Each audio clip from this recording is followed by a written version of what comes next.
Hello, yeah, day 26th out of 30, I think. Um, yeah, just hard to keep track of it. 'Cause I usually do this at night when I'm very tired. Um, Especially today, I'm feeling so tired. I'm just shattered. But here I am, sticking to the plan, keeping things going. And yeah, let's start reading straight away. Making money, but I don't make enough money, Mary says. You don't understand. It's not my belief system. It's my job. I don't make enough. No, I don't. I don't. I don't make enough at my job. Well, Mary, why are you working there? Mary says, it's all I can do. Fine, Mary. If that's what you if that what you believe, change what you believe and you'll get a new job or start a part-time business. Rearrange your finances, develop more skills, work for a promotion. Mary says, but times are bad. It says so. It says so in the newspaper. That's what you believe, Mary. What would happen if you didn't believe the newspaper? Prosperity involves running your own mind, regardless of what your neighbor and paper says. But I'm not fixed. But I'm. But I'm. But I'm on a fixed salary. Whether or not you are on a salary, your belief determines your prosperity. Take 8 people in the same company on the same wage. We would find someone with assets and living well, and some who needs a bank loan to buy a sandwich. The difference, not the money, not the money they make, but what they believe about money.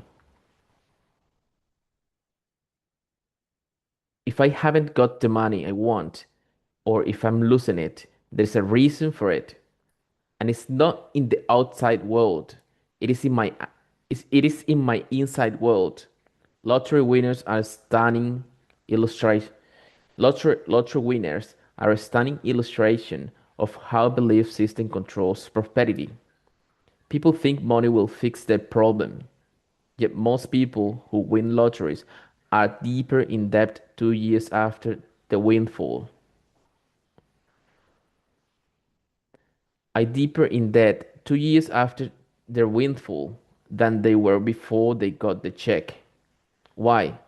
Because a belief system which says I'm always broke will soon erase $1 million. Recently, in Brisbane, Australia, I flicked on the TV to see where a fellow had just won his second lottery. In an interview, he said, the 1.3 million will be very handy because I'm living on welfare at the moment. And the guy won the lottery 2 years ago. Your bank balance will always match your belief system.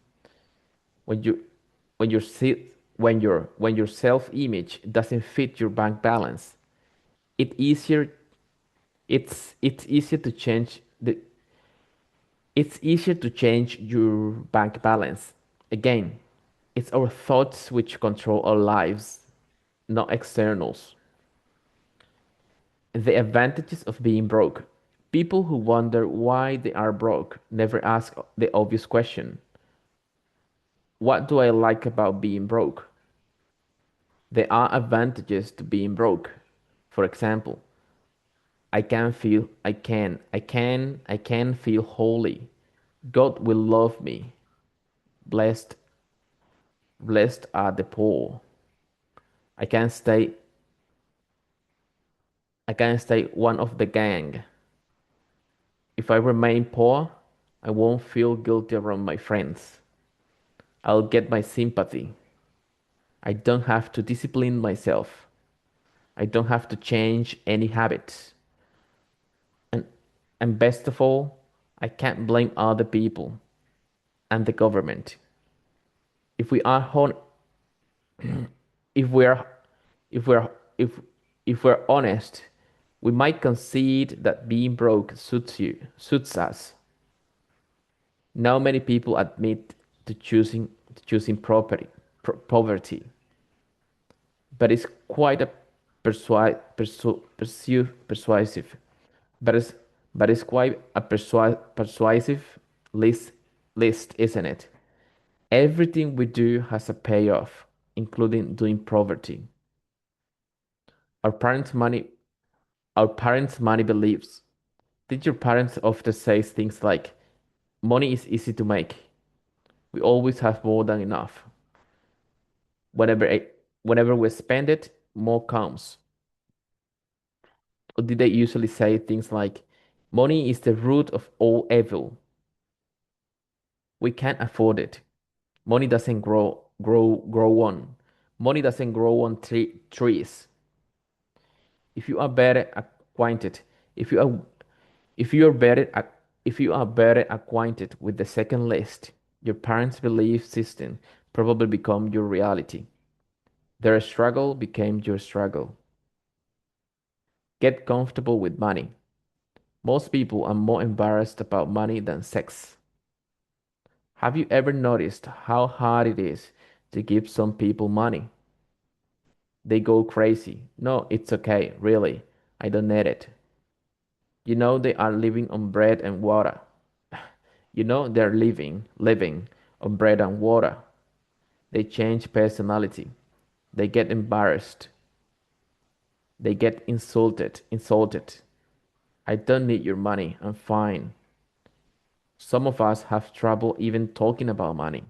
We lent a friend a, we lent a friend a week's wages. We lent a friend we lent a friend a week's wages, and we need it back. We don't know how to ask for it. You know that? Do you remember? Well, this isn't really important, and I don't really need it. And it doesn't matter if, how can I put this? I was just wondering about the, instead of asking in a sensible manner, can you return my money? If you are uneasy, if you are uneasy on a job or uneasy in a relationship, sooner or later you'll you'll be part company. If you are uneasy with money, if you're nervous about even talking about it, if money if money if money doesn't sit well with you, you will also part company. It is not so much a conscious it is not so much a conscious it is not so much a conscious thing. It is a subconscious thing. Things we are awkward with, we avoid. In a nutshell, in order to have something in your life and keep it, you have to be comfortable with it. To make money and keep it, you must be comfortable with money. Well, I think that be all for today. Again, I'm just noticing, just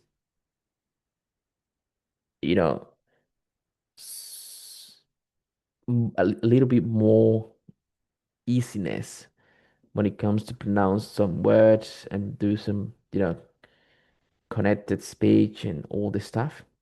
Still, I said that I was going to prepare the material in order to be able to practice some connected speech and stuff, even though I haven't. So I said I was gonna do that from day number 20. Here we are. I'm still, I just haven't been able to, put some time aside in order to execute it. So I'll try to do it. I'm not gonna say a date or a date number in which I will start doing it, because I don't want it to happen like it already happened when I said I was gonna start at date number 10, 20th. But yeah, I feel that I'm just talking too much now and I'm just tired. So thank you.